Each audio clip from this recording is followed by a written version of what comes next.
Welcome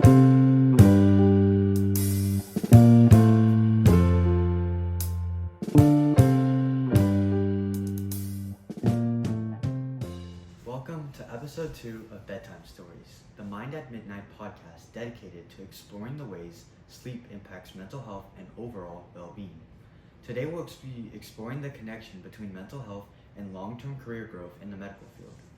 We'll dive into how healthcare professionals maintain their well-being while navigating high-pressure environments, demanding schedules, and the emotional challenges that come with caring for others.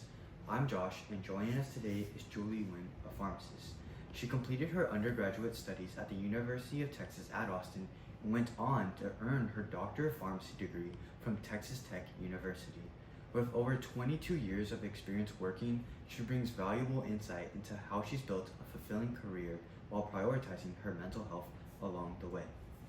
So, hi, how are you? Thank you.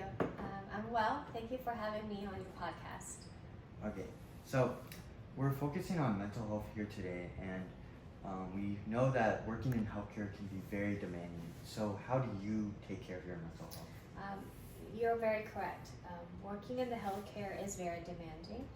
We are, driven to our patients, driven to work well for our patients, driven to provide for patients and care for them without errors.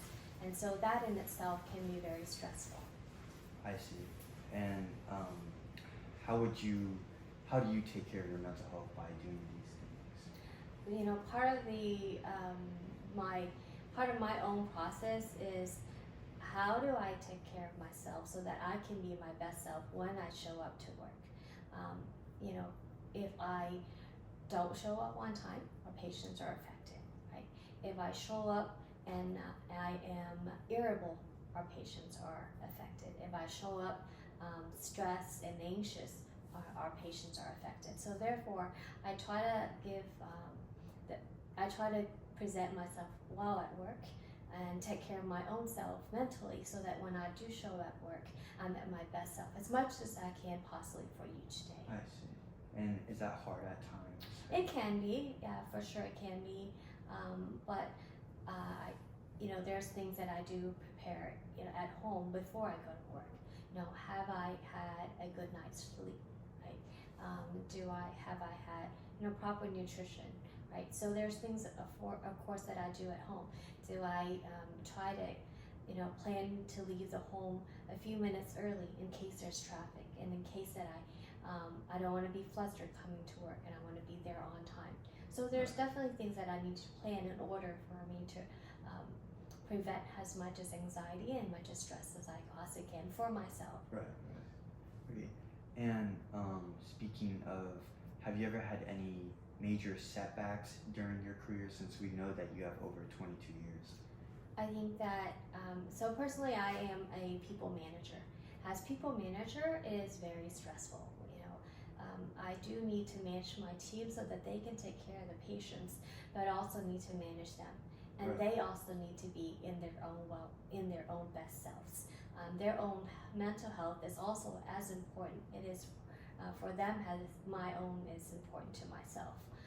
And I think there are times where, if the teams are not getting along, maybe perhaps each of their own mental health isn't good. So then when they come together, they don't have a lot of consideration and tolerance for each other, right? Their tolerance level is lower. And that affects our team because their performance and how they take care of themselves is really important, and how they take care of our patients. So during times like that, it is a setback, right? And that's times when I need to make sure that my own self is good so that I can take care of them, and then in turn they can take care of our patients. And so, how do you support? So our next question is, how do you support friends or colleagues or coworkers who are struggling with their mental health? Sometimes it's just talking to them. Sometimes it's bringing them in, sitting just like this that you and I are sitting and sharing. If I notice someone is not well that day and not themselves, I would bring them in, talk to them, say, hey, what is going on with you today? Are you not feeling well? And a lot of times it's not necessary, I find it's not necessarily their physical self, but a lot of times it's their emotional self. And emotion is going to affect your mental health. So, the times it's just about sitting together and sharing and then figuring out where it is, and see how I can help. So a lot of times it's building a relationship so that we can talk to each other and so that we can share our struggles. I see. And so you state that mental health is very important for you and your career. And so how has your perspective on mental health changed since starting your career? Well, for sure, when I'm younger, I don't think of it. And perhaps, that's many of us are like that. We don't think of it until we're older. But certainly, I think as an individual team player, when I was not in a managerial position, I didn't think it was as important. But now that I am a people manager, and I've been a people manager for about 15 years now, so I've seen many personalities, many people struggling through different issues, and it's just a very broad and wide range of issues. And I feel like for me to be able to support them, I have to be well.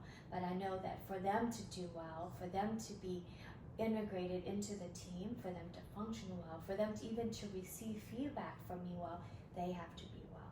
Because if I tell someone that they did something wrong, or if I coach someone, if their mental health or if their emotional self is not well, they will not heed my counseling, right? Versus someone who may do well and have a better point of where they are, right? If they feel more rested, perhaps, and if I give them feedback, they're going to take it quite differently. Right. And so you stated that in the beginning of your career, you never really thought of your mental health. And so could you describe a time that your mental health was particularly challenged because of this, and how did you cope with it? I would say probably as a student, especially when I was in pharmacy school, and exams are very difficult, especially final exams, where we have back-to-back exams, and I'm not getting as enough sleep, right? And maybe I managed to pass the test, for example, but I wouldn't say that I would do it particularly well. Right. And so I've learned that I can't procrastinate. So I learned to take a better schedule of what I need to do day to day, put it on more on a rhythm and prioritize it so not everything gets pushed towards the end. And then because if I don't do that, then the anxiety also builds up. So in addition to procrastinating, then there's this anxiety of not being able to do things that I should have done by a certain time. Yeah, I think that issue is growing among current high school students as well. That's what I've seen. And more advice, how do you recover after a period of burnout like this? Whether it was when I was in school or even currently in my job now, I think on my own, I would say it's very hard to recover. But I think for me personally, I do have my faith and I do have support of my family.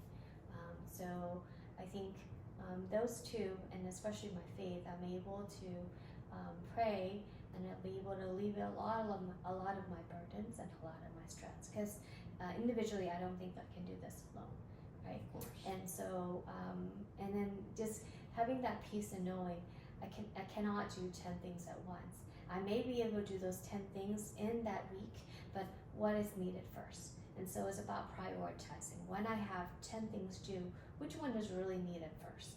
And that gets knocked out one at a time. And so sometimes, the 10 becomes 5, and then 5 becomes 3, and then 3 becomes 2.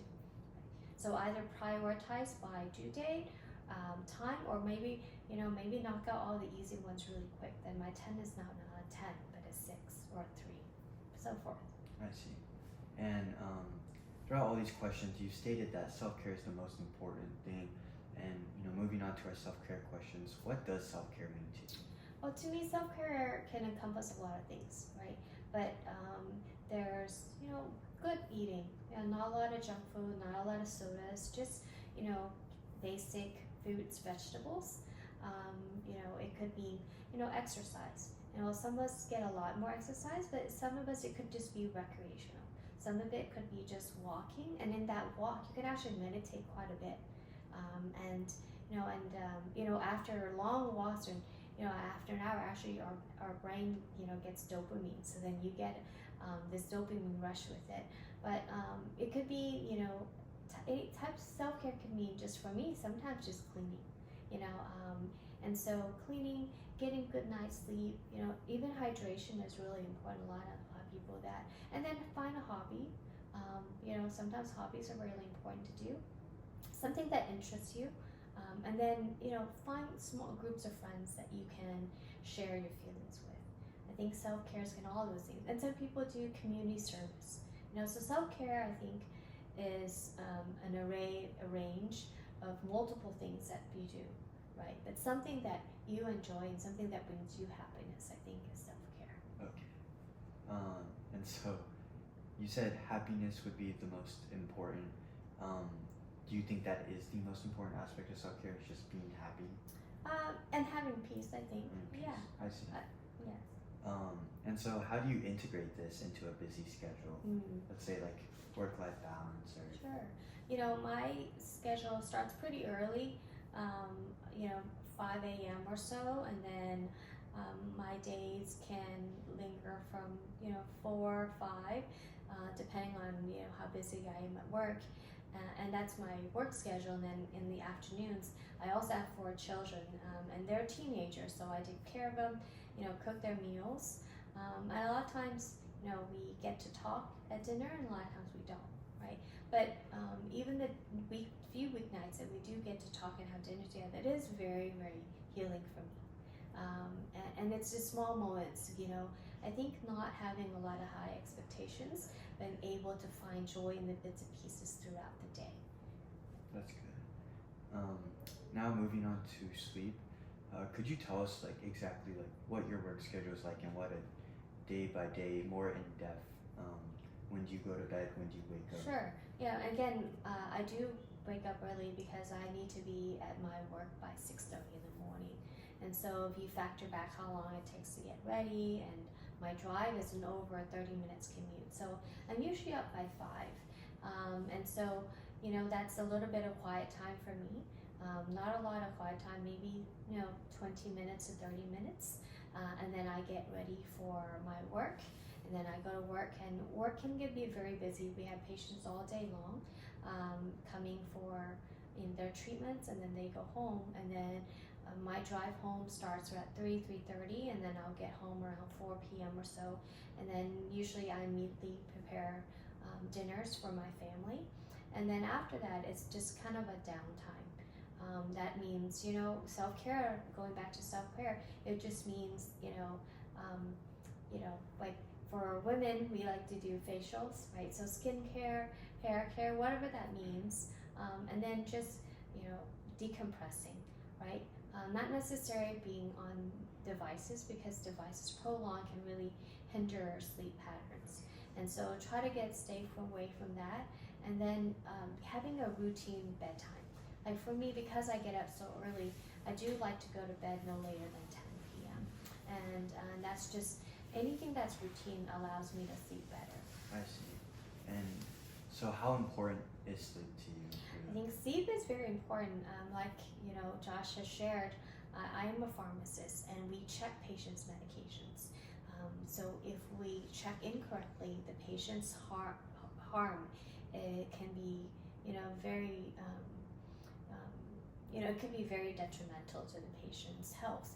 And so therefore, I need to make sure that I sleep well, so that I can fully function when I come and serve our patients and take care of our patients. I see. Yeah. And we know that sleep is very important. So what strategies do you do to help you maintain this healthy sleep, even if you have these long and stressful days that prevent you from... Right.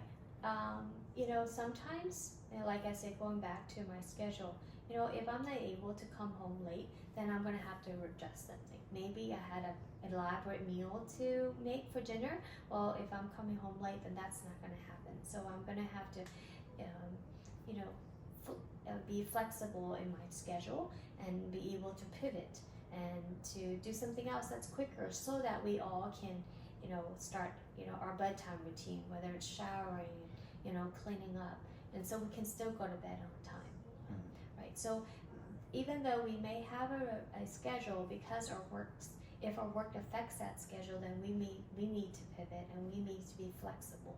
But the thing that the schedule that doesn't get changed too much is actually our sleep, right? Because the next day we have to be at work at the same time. So therefore, going back, we're gonna have to sleep at a similar time. I see. And now going to our support questions, what has been your biggest support throughout your career that's helped you? What has been my favorite? I think for me, my spouse has been very supportive, and my family's been supportive. But I think for me, my faith is what has really been able to maintain my my own health, and my own comfort and peace. I see. And now we're closing up. So, what's one small daily habit that you think makes the biggest difference for mental health? One small daily habit. I am a really big proponent of being able to sleep well and get a full night's rest. Even when my children, when you're young, I put them to bed at 7 p.m. and they wake up at 7 a.m. And so, even when they're older, we tell them by 8:30 everyone needs to go to sleep. And so I think that's just been how my family has been. That's good. And if you could give your younger self one piece of advice about self-care, what would it be? I think, honestly, when I was younger, I procrastinated a lot. But I've learned not to procrastinate as much. And I think that's something and keeping myself more organized. I think there's so many tools now that keeping yourself organized is easier than my own generation, where we use a lot of paper and pen. But I think with all the electronics and reminders and calendars now, I think it's really nice. Yes. Well, thank you for your time. That wraps up episode 2 of Bedtime Stories, the Mind at Midnight podcast.